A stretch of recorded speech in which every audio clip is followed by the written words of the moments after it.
আসসালামু আলাইকুম, স্বাগতম জানাচ্ছি বিবিসি নিউজ আন্তর্জাতিক সংবাদে। শুরুতেই সংবাদ শিরোনাম, এরপর বিস্তারিত। ইসরায়েলগামী ব্রিটিশ অস্ত্রের চালান জব্দ করল বেলজিয়াম। হরমুজে জাহাজ চলাচল নিয়ে নতুন প্রস্তাব দিল ইরান। হরমুজ নিয়ে এবার যুক্তরাষ্ট্রকে কঠোর হুঁশিয়ারি দিল ইরান। যুক্তরাষ্ট্র ও ইসরায়েলি প্রকৃত সন্ত্রাসী, পেশেশকিয়ান। এখন বিস্তারিত। আপনি যদি ইসরায়েলের ধ্বংস চান এবং মুসলিমদের পাশে থাকেন, তাহলে ভিডিওতে লাইক করে চ্যানেলটি অবশ্যই সাবস্ক্রাইব করে দিবেন এবং আপনার মূল্যবান মতামত অবশ্যই কমেন্টে লিখে জানিয়ে দিবেন। ইসরায়েলগামী ব্রিটিশ অস্ত্রের চালান জব্দ করল বেলজিয়াম। যুক্তরাজ্য থেকে ইসরায়েলের উদ্দেশ্যে পাঠানো সামরিক সরঞ্জামের দুটি চালান জব্দ করেছে বেলজিয়াম। ইসরায়েলগামী কোনো সামরিক সরঞ্জাম বহনকারী বিমানকে নিজেদের আকাশসীমা ব্যবহার বা যাত্রাবিরতি করতে বেলজিয়াম সরকারের দেওয়া নিষেধাজ্ঞার পরিপ্রেক্ষিতে এই ব্যবস্থা নেওয়া হয়েছে। মধ্যপ্রাচ্য বিষয়ক সংবাদমাধ্যম মিডল ইস্ট আই এই তথ্য নিশ্চিত করেছে।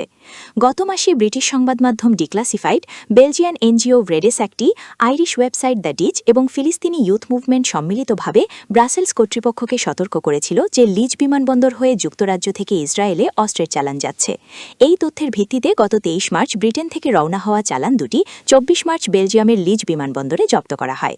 এক বিশেষজ্ঞ প্রকৌশলী চালান দুটি পরীক্ষা করে সেখানে ফায়ার কন্ট্রোল সিস্টেম এবং সামরিক বিমানের খুচরা যন্ত্রাংশ খুঁজে পান, যা যথাযথভাবে ঘোষণা করা হয়নি। এই ঘটনায় বেলজিয়াম কর্তৃপক্ষ একটি ফৌজদারি তদন্ত শুরু করেছে, তবে তদন্তের স্বার্থে জড়িত প্রতিষ্ঠানগুলোর নাম প্রকাশ করতে অস্বীকৃতি জানিয়েছে দেশটি।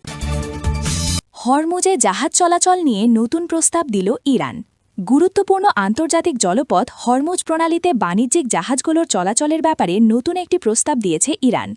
ক্ষমতাসীন ইসলামী প্রজাতন্ত্রী সরকারের একটি সূত্র জানিয়েছে, বাণিজ্যিক জাহাজগুলো যদি হরমুজ প্রণালীর ওমান অংশ দিয়ে চলাচল করতে পারে, ইরান সেক্ষেত্রে হামলা চালাবে না। তবে শর্ত রয়েছে। প্রস্তাবটি তখনই কার্যকর কিংবা বাস্তবায়নযোগ্য হবে যখন ওয়াশিংটন তেহরানের দাবিগুলো মেনে নিতে প্রস্তুত থাকবে। 167 কিলোমিটার দীর্ঘ হরমুজ প্রণালী পরস্য উপসাগর এবং আরব সাগরকে যুক্ত করেছে। এই প্রণালীর উত্তর উপকূলে ইরান এবং দক্ষিণ উপকূলে ওমান ও সংযুক্ত আরব আমিরাত। আন্তর্জাতিক জ্বালানি বাণিজ্যের জন্য খুবই গুরুত্বপূর্ণ এই প্রণালী, কারণ বৈশ্বিক জ্বালানি বাজারের মোট সরবরাহের প্রায় চতুর্থাংশ পণ্য এই প্রণালী দিয়ে পরিবহন করা হয়। বাংলাদেশ, ভারত, পাকিস্তানের জন্য এই প্রণালীর গুরুত্ব আরও বেশি, কারণ এই তিন দেশের জ্বালানি পণ্যের প্রায় 80% হরমুজ দিয়ে আসে। সার, রাসায়নিক ও অন্যান্য পণ্যের পরিবহনের জন্য এ প্রণালী প্রয়োজনীয়। হরমুজ নিয়ে এবার যুক্তরাষ্ট্রকে কঠোর হুঁশিয়ারি দিল ইরান। ইরানের নতুন সর্বোচ্চ নেতা মুজতবা আলী খামেনির সামরিক উপদেষ্টা মোহসিন রেজাই যুক্তরাষ্ট্রকে কঠোর হুঁশিয়ারি দিয়েছেন। তিনি বলেছেন, কৌশলগতভাবে গুরুত্বপূর্ণ সমুদ্রপথ হরমুজ প্রণালীতে যদি যুক্তরাষ্ট্র পুলিশের ভূমিকা পালন করতে চায়, তবে সেখানে মার্কিন জাহাজগুলো ডুবিয়ে দেওয়া হবে। গত 28 ফেব্রুয়ারি ইরানে হামলা চালায় যুক্তরাষ্ট্র ও ইসরায়েল। এর পরপরই হরমুজ প্রণালীতে জাহাজ চলাচল বন্ধ করে দেয় তেহরান। এখন এই প্রণালী আর ইরানের বন্দরগুলোতে নৌ অবরোধ আরোপ করে রেখেছে যুক্তরাষ্ট্র। এই পরিস্থিতিতে ইরানের রাষ্ট্রীয় টিভিতে মোহসিন রেজাই বলেন, ট্রাম্প হরমুজ প্রণালীতে পুলিশ হতে চান। এটা কি আপনার কাজ? এটা কি যুক্তরাষ্ট্রের মতো শক্তিশালী একটি সামরিক বাহিনীর কাজ? মোহসিন রেজাই সতর্ক করে বলেন, আপনাদের জাহাজগুলো অবরোধ কার্যকর করতে নজরদারি করা মার্কিন জাহাজ আমাদের প্রথম ক্ষেপণাস্ত্রের আঘাতেই ডুবতে পারে। যুক্তরাষ্ট্র ও ইসরায়েলি প্রকৃত সন্ত্রাসী, পেজেশকিয়ান।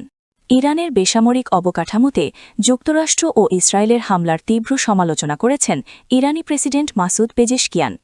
তিনি এই হামলাকে আন্তর্জাতিক আইন ও মানবিক নীতির পরিপন্থী এবং অন্যায় বলে আখ্যায়িত করেছেন। বুধবার 15 এপ্রিল সাংবাদিকদের সঙ্গে আলাপকালে মাসুদ পেজেশকিয়ান বলেন, তারা দাবি করে যে আমরাই আসল সন্ত্রাসী, কিন্তু প্রকৃতপক্ষে তারাই আসল সন্ত্রাসী। এদিকে ইরানের সঙ্গে যুদ্ধবিরতি সংক্রান্ত পরবর্তী দফার আলোচনা পাকিস্তানের রাজধানী ইসলামাবাদে অনুষ্ঠিত হওয়ার সম্ভাবনা রয়েছে বলে বুধবার 15 এপ্রিল জানিয়েছেন হোয়াইট হাউসের মুখপাত্র ক্যারোলিন লেভিট। এ তথ্য জানান।